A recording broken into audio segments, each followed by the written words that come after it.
D ಬಸ್‌ನ arrest ಮಾಡಿದ್ರು ಪೊಲೀಸರು. ಯಾವಾಗ ಅರೆಸ್ಟ್ ಮಾಡಿದ್ರು? ರೇಣುಕಾಸ್ವಾಮಿ ಮೃತದೇಹ ಸಿಕ್ಕಿದ್ದು ಯಾವಾಗ? ಸಿಕ್ಕಿದ ಮೇಲೆ ಅವ್ರನ್ನ ಅರೆಸ್ಟ್ ಮಾಡಿದ್ದು ಯಾವಾಗ? ಎಲ್ಲ ನಾವು ನೋಡಿದ್ದೀವಿ. ಸೊ, ಸಿ ವಿ ನಾಗೇಶ್ ಅವರು ಕೋರ್ಟಲ್ಲಿ ವಾದ ಮಾಡಬೇಕಾದ್ರೆ ಈ ಪಾಯಿಂಟ್‌ಗಳ್ನೆಲ್ಲ ತೊಗೊಬಂದರು. ಸೊ, ಡಿ ಬಸ್ ಅವ್ರನ್ನ 3 ದಿನ ಆದಮೇಲೆ ಅರೆಸ್ಟ್ ಮಾಡಿದ್ದು ಯಾಕೆ?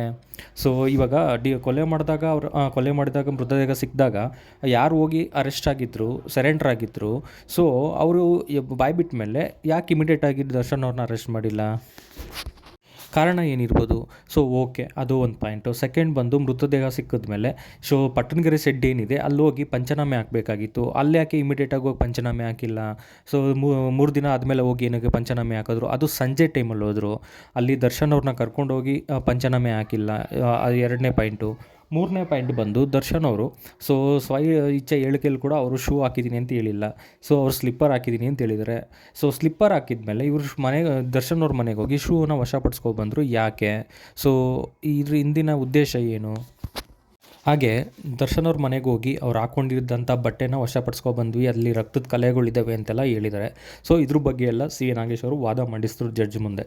ಸೊ, ನಮ್ಗೆ ಅರ್ಥ ಆಗೋದಿಷ್ಟೇ, ನಮ್ಮ ಡಿ ಬಾಸ್ ಅವ್ರನ್ನ ಸಿಗಿಸ್ಬೇಕು ಅಂತ ಪೊಲೀಸವರು ಕೆಲವು ಸಾಕ್ಷಿಗಳನ್ನ ಸೃಷ್ಟಿ ಮಾಡೋದಕ್ಕೆ ಅವ್ರಿಗೆ ಸ್ವಲ್ಪ ಟೈಮ್ ಬೇಕಾಗಿತ್ತು. ಟೈಮ್ ತೊಗೊಂಡು ಸಾಕ್ಷಿಗಳನ್ನ ಸೃಷ್ಟಿ ಮಾಡಿ ಆಮೇಲೆ ಅವ್ರನ್ನ ಅರೆಸ್ಟ್ ಮಾಡಿದ್ರು ಅಂತ ಸಿ ವಿ ನಾಗೇಶ್ ಅವ್ರು ಹೇಳ್ತಾ ಇದ್ದಾರೆ. ಇದು ನನ್ನ ಅನಿಸಿಕೆ ಅಲ್ಲ. ಇದು ಸಿ ವಿ ನಾಗೇಶ್ ಅವರು ಏನು ವಾದ ಮಾಡಿದ್ರು ಅದ್ರ ಪ್ರಕಾರ ನಾನು ನಿಮಗೆ ಎಕ್ಸ್ಪ್ಲೇನ್ ಮಾಡ್ತಾಯಿದ್ದೀನಿ. ಸೊ, ಸಿ ವಿ ನಾಗೇಶ್ ಅವರು ಅಂಥ ಒಳ್ಳೆ ಎಕ್ಸ್ಪೀರಿಯನ್ಸ್ ಲಾಯರ್ ಆಗಿರಬೇಕಾದ್ರೆ ಅವ್ರಿಗೆ ಕೆಲವು ವಿಷಯಗಳು ಗೊತ್ತಾಗ್ಬಿಡುತ್ತೆ. ಇದರಲ್ಲಿ ಯಾವ್ದು ನಿಜ ಇರ್ಬೋದು, ಯಾವ್ದು ನಿಜ ಅಲ್ಲ, ಯಾವುದು ನಕಲಿ, ಯಾವುದು ಸೃಷ್ಟಿ ಮಾಡಿದ್ದಾರೆ ಅನ್ನೋದೆಲ್ಲ ಅವ್ರಿಗೆ ಕ್ಲಿಯರಾಗಿ ಅರ್ಥ ಆಗುತ್ತೆ. ಸೊ, ಅವರು ಅದ್ರ ಪ್ರಕಾರ ನೀಟಾಗಿ ಎಕ್ಸ್ಪ್ಲೇನ್ ಮಾಡಿದ್ದಾರೆ ಜಡ್ಜ್ಗೆ. ಹಾಗೆ ಇವಾಗ ಆಪೋಸಿಟ್ ಯಾರು ಸರ್ಕಾರಿ ಪರ ವಕೀಲರು ಯಾರಿದ್ದಾರೆ ಅವರು ಅದೇನು SP ಏನಿದ್ದಾರೆ ಅವರು ಅಕ್ಟೋಬರ್ 8ನೇ ತಾರೀಕು ವಾದ ಮಾಡ್ತಾರೆ. ಆವಾಗ ಇದಕ್ಕೆ ಏನು ಉತ್ತರ ಕೊಡ್ತಾರೆ, ಇಲ್ಲ ಏನಾರ ಪ್ರಿಪೇರ್ ಆಗಿ ಬರ್ತಾರಾ ಏನು ಅಂತ ನಮಗೆ ಗೊತ್ತಾಗುತ್ತೆ. ಸೊ, ನಾವು ವೆಯ್ಟ್ ಮಾಡೋಣ. ಅಕ್ಟೋಬರ್ ನಾಳೆನೇ 8. ಸೊ, ನೋಡೋಣ ಅವ್ರು ಯಾವ ರೀತಿ ವಾದ ಮಾಡ್ತಾರೆ ಅಂತ. ಸೊ, ಹಾಗೆ ಸಿ ವಿ ನಾಗೇಶ್ವರ್ ವಾದ ಮಾಡಿದಂತೂ ಯಾರೇ ಕೇಳಲಿ ವ್ಯಕ್ತಿಗಳು, ಅಲ್ಲಿ ನಮಗೆ ಸಾಮಾನ್ಯ ವ್ಯಕ್ತಿಗಳು ಕೂಡ ಅರ್ಥ ಆಗ್ಬಿಡುತ್ತೆ ಇದು ಯಾಕೋ ನಮಗೆ ಇದು ಸೃಷ್ಟಿ ಮಾಡಿರೋ ಸಾಕ್ಷಿಗಳು ಅಂತ ಅನಿಸುತ್ತೆ. ಆಮೇಲೆ ಪಟ್ಟಣಗೆರೆ ಶೆಡ್ ಏನಿದೆ, ಸೊ ಅಲ್ಲಿ ಸೆಕ್ಯೂರಿಟಿ ಗಾರ್ಡ್ಗಳಿದ್ರು. ಸೊ, ಸೆಕ್ಯೂರಿಟಿ ಗಾರ್ಡ್ನ ಇವರು ಹೋಗಿ ಎನ್ಕ್ವೈರಿ ಮಾಡಿದ್ರಂತೆ.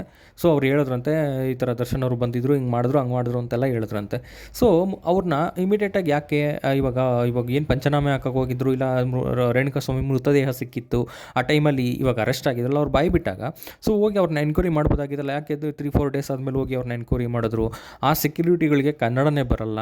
ಇವಾಗ ಅಲ್ಲಿ ಏನು ಮಾತಾಡಿದ್ರು, ಅವ್ರು ಏನೇನು ಮಾತಾಡ್ತಾಯಿದ್ರು ಅಂತ ಅವ್ರಿಗೆ ಏನು ಅರ್ಥ ಆಗುತ್ತೆ? ಸೊ, ಅದು ಎಷ್ಟರ ಮಟ್ಟಿಗೆ ಅದು ಸಾಕ್ಷಿ ಅಂತ ನಾವು ಕನ್ಸಿಡರ್ ಮಾಡೋಕ್ಕಾಗತ್ತೆ? ಈ ಥರ ಎಲ್ಲ ವಾದ ಮಾಡಿದ್ರು. ಖಂಡಿತ ಅಲ್ವಾ? ಇವಾಗ ಆ ಸೆಕ್ಯೂರಿಟಿನ ಇವತ್ತು ಆಗಿದ್ದು ಇವಾಗ ಘಟನೆ ನಡೆದಿರೋ ಇವತ್ತೇ ಹೋಗ್ತಾನೆ ಎನ್ಕ್ವೈರಿ ಮಾಡಬೇಕು. 3-4 ಡೇಸ್ ಆದಮೇಲೆ ಹೋಗಿ ಎನ್ಕ್ವೈರಿ ಮಾಡೋದ್ರಲ್ಲಿ ಅದ್ರ ಹಿಂದಿನ ಉದ್ದೇಶ ಏನು? ಅವ್ನಿಗೆ ಕನ್ನಡನೇ ಬರಲ್ಲ. ಅಲ್ಲಿ ಅವ್ರು ಏನೇನು ಮಾತಾಡ್ತಾಯಿದ್ರು ಅಂತ ಅವ್ನಿಗೆ ಹಿಂಗೆ ಗೊತ್ತಾಗುತ್ತೆ? ಸೊ, ಅವ್ನು ಹೇಳಿದಿಷ್ಟೇ, ಈ ಥರ ರೆಡ್ ಕಲರ್ ಬಂತು, ಒಂದು ಬ್ಲ್ಯಾಕ್ ಕಲರ್ ಕಾರ್ ಬಂತು, ಎರಡು ಪಾಯಿಂಟು.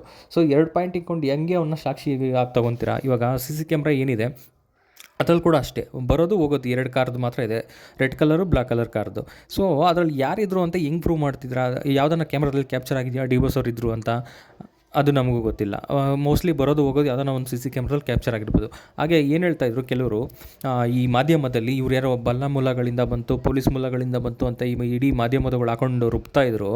ಸೊ, ಅವ್ರು ಹೇಳ್ತಾಯಿದ್ರು ದರ್ಶನ್ ಹೊಡೆಯೋರು ಎತ್ತು ಕುಕ್ಕಿದ ವೀಡಿಯೋ ಇದೆಯಂತೆ, ಒದ್ದಿದ್ದ ವೀಡಿಯೋ ಇದೆಯಂತೆ, ಹೊಡೆದಿರೋ ವೀಡಿಯೋ ಇದೆಯಂತೆ, ಅವ್ರು ಯಾರೋ ಪ್ರದೋಷ್ ಮೊಬೈಲಲ್ಲಿ ಎಲ್ಲ ರೆಕಾರ್ಡ್ ಆಗಿಬಿಟ್ಟಿದೆಯಂತೆ, ಒಬ್ರಿಗೊಬ್ರು ಫೋಟೋ ಕಳಿಸ್ಕೊಂಡಿದ್ರಂತೆ, ಈ ರೀತಿ ಎಲ್ಲ ಹೇಳಿದ್ರಲ್ಲ. ಅಲ್ಲಿ ಯಾವುದೇ ರೀತಿಯ CCTV ವೀಡಿಯೋಗಳಿರ್ಬೋದು, ಮೊಬೈಲಲ್ಲಿ ರೆಕಾರ್ಡ್ ಮಾಡಿರೋ ವೀಡಿಯೋಗಳು ಯಾವುದೂ ಇಲ್ಲ. ಸೊ, ಇದ್ರ ಬಗ್ಗೆ ಎಲ್ಲ SP ಅವರು ಏನು ವಾದ ಮಾಡ್ತಾರೋ ಗೊತ್ತಿಲ್ಲ.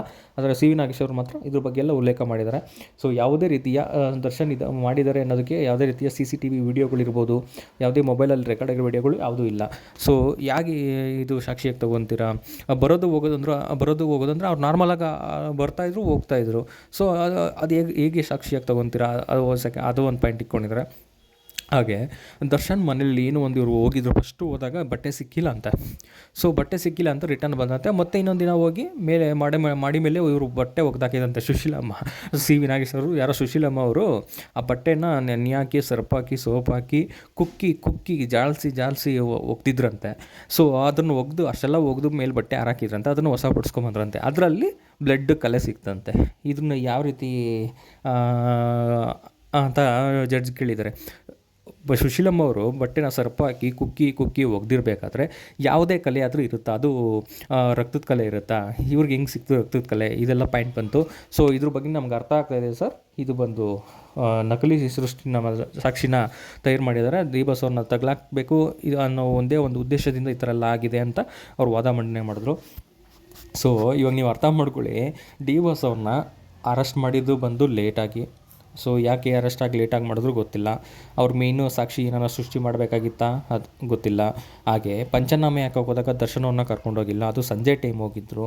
ಸೊ ಸಂಜೆ ಟೈಮ್ ಹೋದಾಗ ನಿಮ್ಗೆ ಅಲ್ಲಿ ಏನು ಗೊತ್ತಾಗುತ್ತೆ, ಮತ್ತು ಅಲ್ಲಿ ನೀರಿನ ಬಾಟಲ್ ಇರ್ಬೋದು, ಮರದ ಕೊಂಬೆಗಳಿರ್ಬೋದು, ಯಾವುದೋ ಹಗ್ಗನೆಲ್ಲ ಸಾಕ್ಷಿಗಳಾಗಿ ಮಾಡಿದ್ದಾರೆ. ಸೊ ಇವಾಗ ಅವ್ರು 3-4 ದಿನ ಆದಮೇಲೆ ಹೋದ್ಮೇಲೆ ಅದು ಅದೇ ರೀತಿ ಇರುತ್ತಾ? ಇವ್ರು ಏನು ಗೋಡನ್ ನಾವು ಸೀಸ್ ಮಾಡಿದ್ವಿ ಆಮೇಲೆ ಹಂಗೆ ಮಾಡಿದ್ವಿ ಅಂತ ಹೇಳ್ತಾರೆ, ಇದ್ರ ಎಷ್ಟು ಮಟ್ಟಿಗೆ ಸರಿ? ಸೊ ಇವಾಗ ಇವ್ರಿಗೆ ನೀರಿನ ಬಾಟಲು ಕೊಂಬೆಗಳು ಇವೆಲ್ಲ ಸಾಕ್ಷಿ ಆಗುತ್ತಾ? ಸೊ ಇವಾಗ ಅದೇ ಕೊಂಬೆ ಅದೇ ರೆಂಬೆ ಅಂತ ಹೆಂಗೆ ಗೊತ್ತಾಗುತ್ತೆ? ಇದೆಲ್ಲ ನೋಡ್ತಾ ಇದ್ದರೆ ನಮಗೊಂದು ಮ್ಯಾಜಿಕ್ ಶೋ ಥರ ಕಾಣಿಸುತ್ತೆ ಅಂತ ಸಿ ವಿ ನಾಗೇಶ್ ಅವರು ಜಡ್ಜ್ ಮುಂದೆ ವಾದ ಮಾಡಿದ್ರು. ಸೊ ಇದೇ ರೀತಿ ವಾದ ಮುಂದೆ ಆಯಿತು. ನಮಗೆ ಇದರಲ್ಲಿ ಅರ್ಥ ಆಗೋದಿಷ್ಟೇ, ಡಿ ಬಾಸ್ ಅವ್ರು ಕೊಲೆ ಮಾಡಿಲ್ಲ ಅನ್ನೋದು ಕನ್ಫರ್ಮು. ಸೊ ಮೋಸ್ಟ್ಲಿ ಏನರು ಅವ್ರು ಬಂದು ಹೊಡೆದು ಊಟ ಮಾಡ್ಕೊಂಡು ಮನೆಗೆ ಹೋಗು ಅಂತ ಹೇಳ್ಬಿಟ್ಟು ಹೋಗಿರ್ಬೋದು, ಮೋಸ್ಟ್ಲಿ ಆಗಿದ್ದರೆ, ಅದು ನನಗೆ ಕನ್ಫರ್ಮ್ ಆಗಿ ಗೊತ್ತಿಲ್ಲ. ಸೊ ಈ ಥರ ಇರಬೇಕಾದ್ರೆ ಡಿ ಬಾಸ್ ಅವ್ರನ್ನ ಈ ಕೆಲವು ಮೀಡಿಯಾಗಳು ಟಾರ್ಗೆಟ್ ಮಾಡಿ ಇಲ್ಲ ಸಲ್ಲದಂತಹ ಮಾಹಿತಿಗಳನ್ನ ಕೊಟ್ಟು, ಅವ್ರ ಚಾರ್ಜ್ ಶೀಟ್ಗಳು ಈ ಥರ ಇದೆ ಸ್ವೈಚ್ಛೆ ಹೇಳಿಕೆ ಕೊಟ್ಬಿಟ್ರು ಅಂತ ಇವರೇ ಒಂದು ತೀರ್ಪು, ಇವರೇ ಕೋರ್ಟ್ಗಳಾಗ್ಬಿಟ್ಟು ಇವಾಗ ಇವ್ರು ಏನೇನು ಹೇಳಿದ್ರೋ ಅದೆಲ್ಲ ಚಾರ್ಜ್ ಶೀಟಲ್ಲಿಲ್ಲ. ಸೊ ಅಲ್ಲಿ ಸ್ವೈಚ್ಛೆ ಹೇಳಿಕೆಯಲ್ಲಿ ಕೂಡ ಕೆಲವು ಮಾಹಿತಿಗಳಿಲ್ಲ. ಸೊ ಈ ಮೀಡಿಯಾದವ್ರಿಗೆ ಏನು ತೊಗೊಂಡು ಹೊಡಿಬೇಕು ನೀವೇ ಡಿಸೈಡ್ ಮಾಡ್ಕೊಳ್ಳಿ. ಹಾಗೆ ಯಾರು ಮೊದಲ ಬಾರಿಗೆ ನಮ್ಮ ಚಾನಲ್ನ ನೋಡ್ತಾ ಇದ್ದೀರಾ ಸಬ್ಸ್ಕ್ರೈಬ್ ಮಾಡ್ಕೊಳ್ಳಿ, ಪಕ್ಕದಲ್ಲಿರೋ ಬೆಲ್ಲೈಕನ್ನ ಕ್ಲಿಕ್ ಮಾಡ್ಕೊಳ್ಳಿ. ಹಾಗೆ ನಿಮ್ಮ ಅನಿಸಿಕೆನ ಕಮೆಂಟ್ ಮಾಡಿ, ಪ್ರತಿ ವಿಡಿಯೋಗೂ ಲೈಕ್ ಮಾಡಿ. ಹಾಗೆ ನಿಮ್ಮ ಸ್ನೇಹಿತರಿಗೂ ಕೂಡ ಈ ವಿಡಿಯೋನ ಶೇರ್ ಮಾಡಿ ಅಂತ ಕೇಳ್ಕೊತೀನಿ. ಥ್ಯಾಂಕ್ ಯು, ಧನ್ಯವಾದಗಳು. ಜೈ ಡಿ ಬಾಸ್, ಜೈ ಕರ್ನಾಟಕ.